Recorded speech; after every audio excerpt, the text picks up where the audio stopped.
Good morning, everyone, and welcome to First Thoughts on a Friday. Yeah, my first thought is what a difference a day makes. Just going to kind of scan out there a little bit for you. Look at that. Isn't that awesome? It's a winter wonderland. Yeah, and really, we just have big snows. We don't have little snows anymore. It's not all that super big. There's about 5 or 6 inches out there. But wow, where's it been all year? Except, at the very beginning, we had a couple big snowfalls. Anyhow, first thoughts on our gospel lesson, which is from the first chapter of John. And what I find very fascinating in this section, it's verses 29 through 42. It's John's rendition of the baptism of Jesus.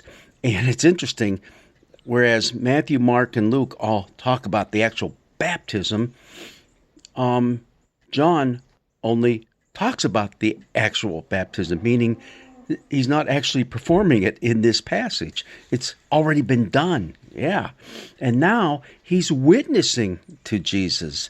And that's a pretty important word. That's going to occur all the way through the Gospel of John. And he's pointing the way to him. The next day he saw Jesus coming toward him, and he declared, "Here is the Lamb of God who takes away the sin of the world." The only place where Jesus is called the Lamb of God in the Gospels. This is it, right here in the Gospel of John.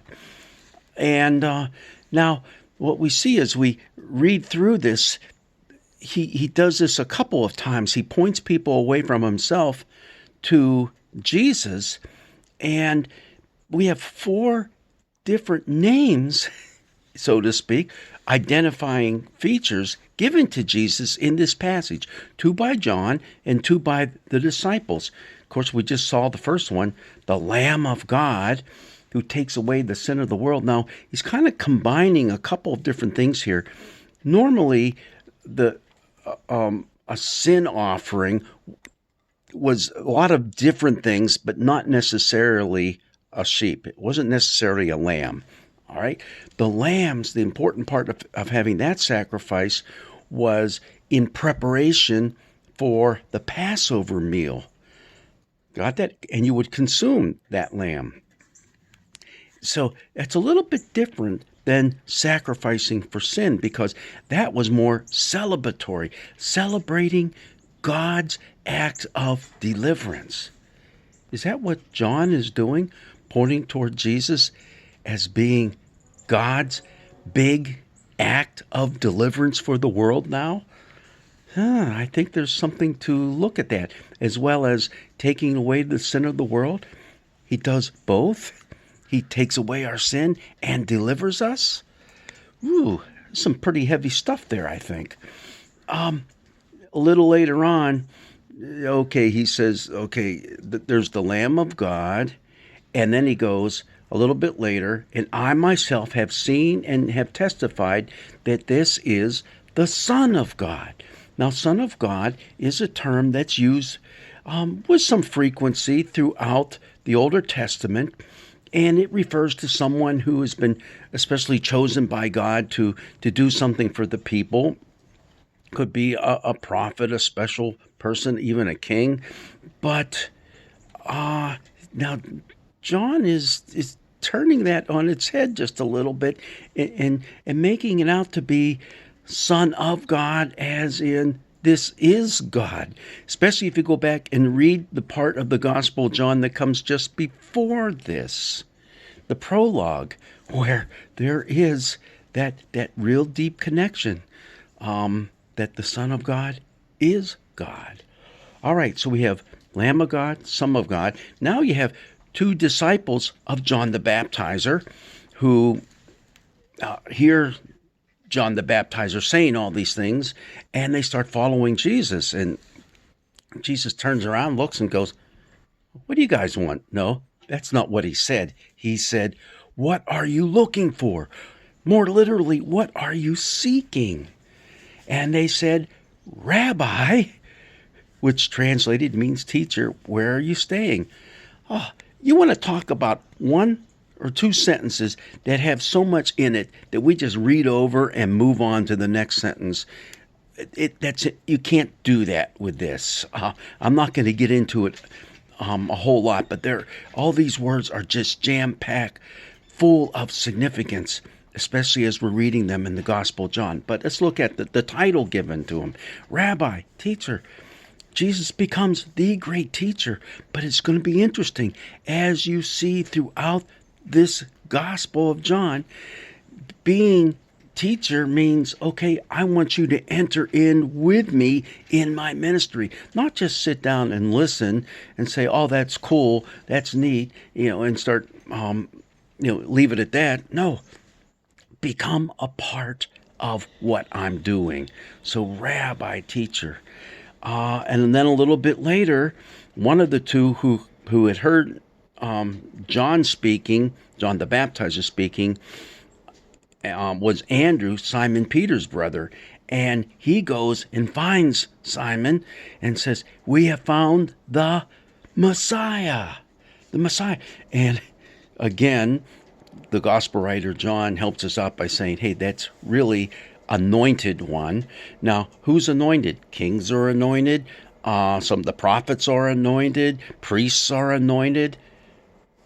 Jesus is the anointed one. See, by Jesus' time, there was a great deal of thought that there's going to be an anointed one, a special anointed one, a special Messiah who would come to save the people. So this is what John is saying. That's who it's going to be. Wow. And he's coming. He's here. Look at this. I can hear it coming. Yeah. Perfect timing. Snowplower.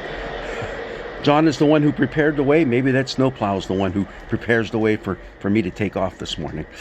All right, so we have all that going on. Those 4 names for Jesus. Throughout here, there's 5 different verbs in this short passage for the word that we translate as see. And each one takes on a special connotation in its own context. We could talk about that, and maybe I will in my sermon. I don't know. All of this is just absolutely crazy. Usually we focus on the very last part of this. Oh, this is how Peter gets his name. Yeah. Jesus looks at Simon and says, you are Simon, son of John. You are to be called Cephas, which is translated Peter. Okay, yeah, cool.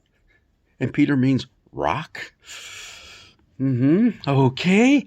All right, so we have all this stuff going on. And in even that word, here's the big one. The questions that are asked in here. There's 2 questions that go on. The first is by Jesus himself when he asked those 2 disciples of John the Baptizer, what are you seeking? What are you seeking? And then their answer, where are you staying? All right, seeking, seeing, what are you looking for? Staying, that's that word for remaining. Where are you hanging out at? It's more than that. It's where do you find yourself at this point in time, and where are you remaining steadfast, and what's it all about? I mean, that's what the word encompasses, all those different things. Where are you staying? They want to know where they can get what Jesus has. There's so much in these verses 29 through 42. We could spend days trying to unwrap it all. But I'm going to try to do it in a little sermon of about 10 or 15 minutes come Sunday. God's blessings be with you. Get your snow shovels out if you're in an area like I am now. And I'd say we got between 4 and 6 inches out there. But it's kind of heavy and wet too, so it's going to be a little bit of work getting it off. But do it.